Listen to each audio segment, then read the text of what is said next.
Saya mulai melukis itu tahun 62. Persisnya mungkin melukis di Solo sejak SMP. Pada saat itu kelas 2 SMP itu sudah yakin saya itu pelukis gitu. Jadi pada tahun itu sudah menggunakan kanvas, tidak disuruh orang gitu. Nah, kesadaran itu saya pakai sebagai tolak ukur saya seorang pelukis. Saya tiap pergi dan pulang sekolah itu selalu lewat di rumah tokoh seni lukis Indonesia, Sujono Abdullah ya. Itu kakak Basuki Abdullah. Nah, beliau itu lukisannya kan gunung, pemandangan alam. Saya kena pengaruh itu, sehingga lukisan-lukisan saya pertama kali objeknya pemandangan, realis ya. Bahkan saya mendapat beberapa kali bimbingan dari beliau itu, termasuk diberi cat apa gitu. Hampir tiap hari itu kalau ada waktu yang rada longgar sedikit, saya nyoret-nyoret gitu. Mungkin memang punya bakat alam ya, senang melukis dari kecil gitu. Tapi kalau diruntut dari keluarga, itu ada yang saya itu jagoan bikin seni pahat. Terus bapak saya juga mengukir gading. Jadi kayaknya ada aliran darah dari orang tua.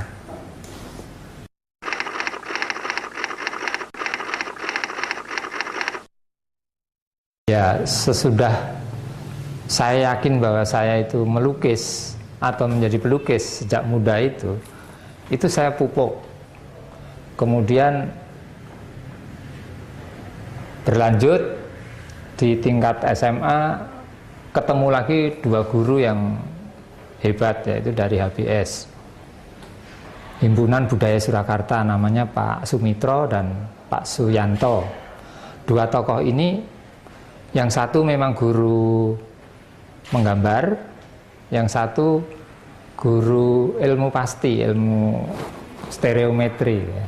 Nah, dulu kan ada SMA itu stereometri, geometri, mengajari ilmu seni ya, seni gambar bidang gitu ya, proyeksi perspektif. Nah, berlanjut lagi ketemu itu masuk IKIP seni rupa. Tapi ketika di Solo tidak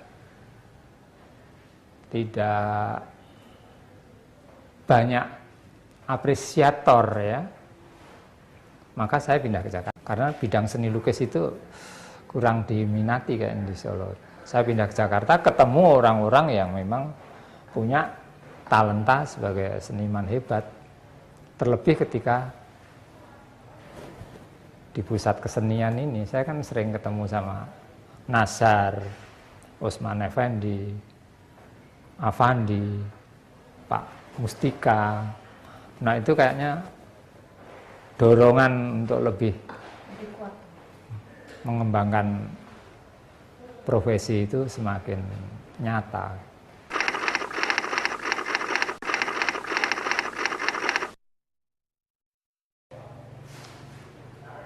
Pameran tunggal saya yang pertama itu tahun 72. Itu masih di Solo, di Keraton. Pameran tunggal kedua tahun 74, masih di Solo juga. Pameran tunggal ketiga itu di Balai Budaya, sudah tahun 80-an, 86, ketika saya sudah hijrah dari Solo. Terus berkembang pameran di mana-mana sampai ke 16 kali pameran tunggal. Nah, itu terakhir kemarin itu at home itu di sini.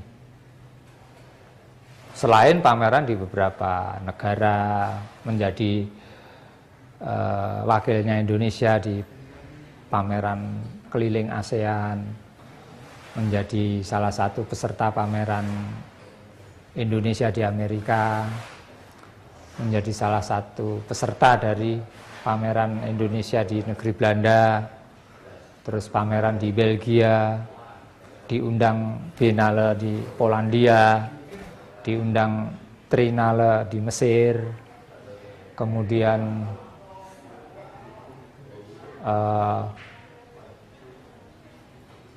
orientasi seni rupa ke Sao Paulo, Brasil ya. Nah, itu langkah-langkah yang saya jadikan patokan bahwa saya memang hidup dan dihidupi dari seni lukis.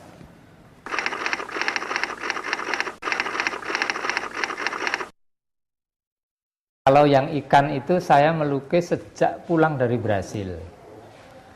Ketika itu tahun 89 ya. Saya ke Sao Paulo 2 minggu itu. Dari sana saya akan membawa oleh-oleh batu, tapi yang di dalamnya banyak ikannya itu. Batu yang dibelah-belah gitu. Itu ada fosil-fosil ikan. Nah, tapi kenyataan ketika sampai di bandara itu, di ruang imigrasi itu ditahan, nggak boleh. Karena dianggap sebagai barang yang dilindungi.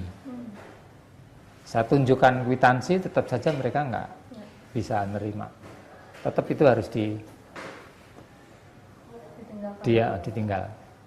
Nah, dari situ saya melukis ikan dalam batu. Ikan yang saya lukis bukan ikan hidup di air ya. Ikan yang sudah saya bentuk sebegitu rupa menjadi abstraksi saya sendiri. Ikan dalam batu hijau, ikan dalam batu biru. Karena memang yang saya bawa itu sosok ikan itu sudah membatu dalam batu-batu yang kayak batu gini, batu permata. Memang nggak boleh. Kayaknya memang menarik sekali. Itu saya, itu ikan ya. Dan itu masih sering saya lukis karena obsesi itu masih berulang terus.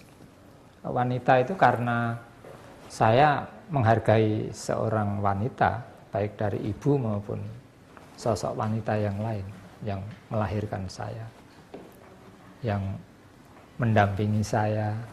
Artinya saya memang akan kehabisan energi ketika tidak ada wanita, gitu loh. Termasuk pacar-pacar saya,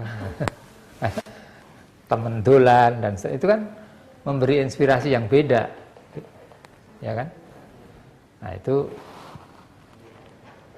membuat saya sering melukis wanita dalam berbagai posisi, kadang-kadang temanya saja tapi bentuknya abstrak, itu menggulir. Nah, bunga itu saya kira cuma pengisi waktu kosong saja. Ketika kehilangan obsesi-obsesi artistik, bunga itu selalu artistik, selalu indah. Karena bunga kan manifestasi warna, itu gampang sekali buat saya. Tinggal menata komposisi udah jadi.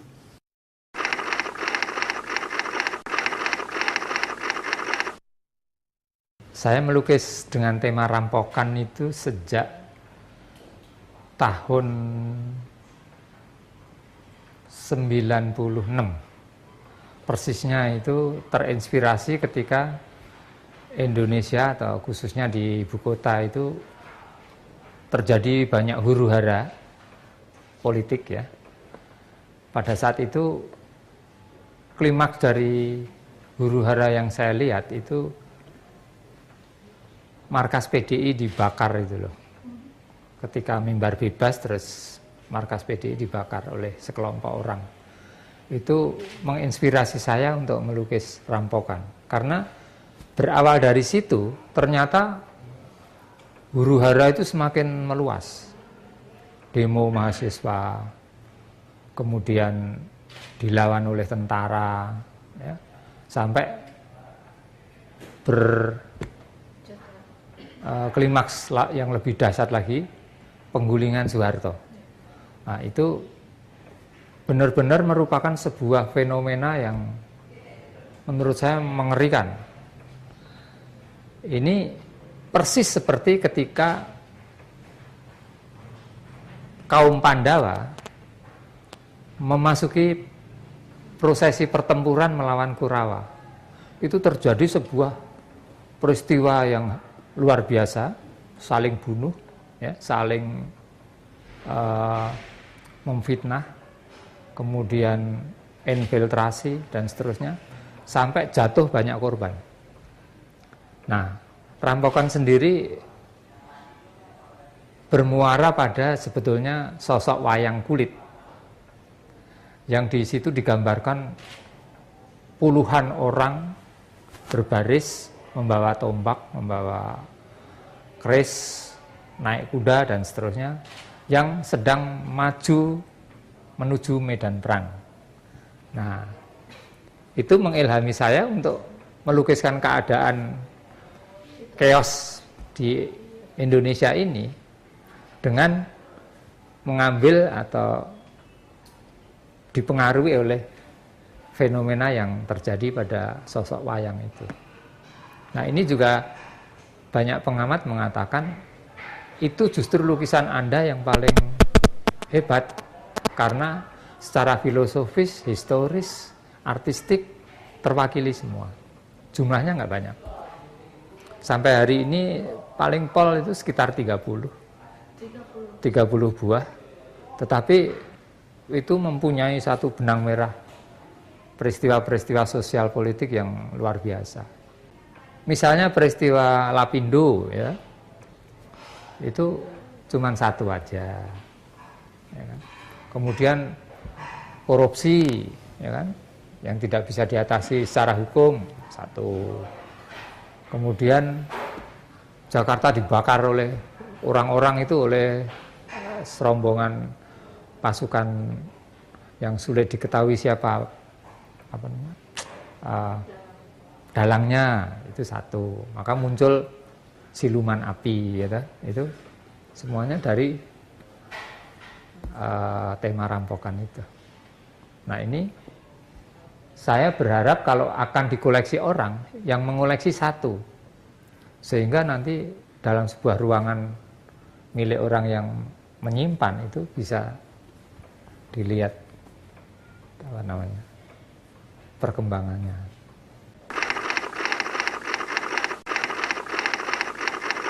Kata hati, aku pengen jadi apa?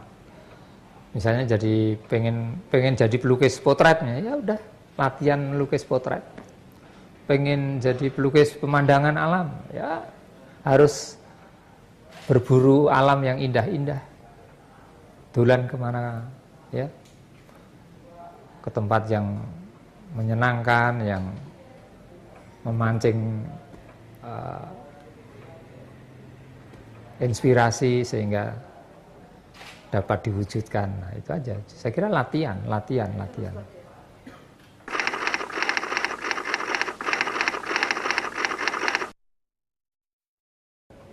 Tim bagaimanapun diperlukan terus, karena di sini memang harus ada wase budaya. Tapi bentuk fisiknya itu harus lebih profan lagi, lebih genit lagi gitu loh, lebih masa kini gitu. Ya, masa kini itu apa? Tentu manajemennya, tentu bangunan-bangunannya, cara menyajikan kuliner, bagaimana menggiring publik, semuanya harus ditangani dengan baik.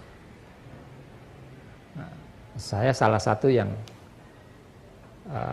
peduli dan niscaya memperhatikan pusat kesenian ini, karena saya lahir dan dibesarkan di sini juga.